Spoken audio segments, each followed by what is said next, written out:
கருங்கல் அருகே மணப்பெண்ணின் சகோதரி திடீரென இறந்ததால் திருமணம் நிறுத்தம்.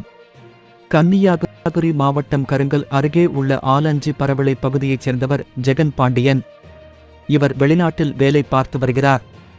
இவருடைய மனைவி பிரபா வயது 32. இந்த தம்பதியினருக்கு 2 மகன்கள் உள்ளனர். இவர்கள் அனைவரும் குடும்பத்துடன் வெளிநாட்டில் வசித்து வந்தனர்.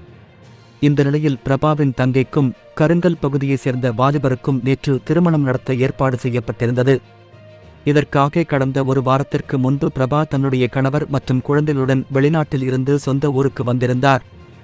இங்கு தங்கையின் திருமணத்திற்கான ஏற்பாடுகள் மும்முரமாக நடந்தது.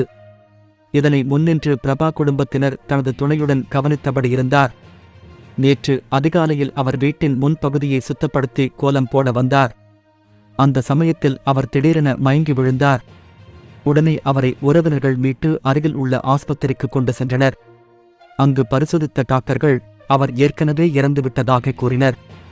மணப்பெண்ணின் சகோதரி இறந்ததால் குடும்பத்தினரும் உறவினர்களும் அதிர்ச்சி அடைந்தனர். திருமணம் நடக்க இருந்த வீடு துக்க வீடாக மாறியதால் உறவினர்கள் கதறி அழுதனர். இந்த சோகத்தை தொடர்ந்து நேற்று நடக்க இருந்த திருமணம் நிறுத்தப்பட்டது. இதுபற்றி தகவல் அறிந்த கருங்கல் போலீசார் சம்பவ இடத்துக்கு விரைந்து வந்து பிரபாவின் உடலை கைப்பற்றி பிரேத பரிசோதனைக்காக ஆசாரிப்பள்ளம் அரசு ஆஸ்பத்திரிக்கு அனுப்பி வைத்தனர். மேலும் இதுகுறித்து வழக்குப்பதிவு செய்து விசாரணை நடத்தி வருகின்றனர்.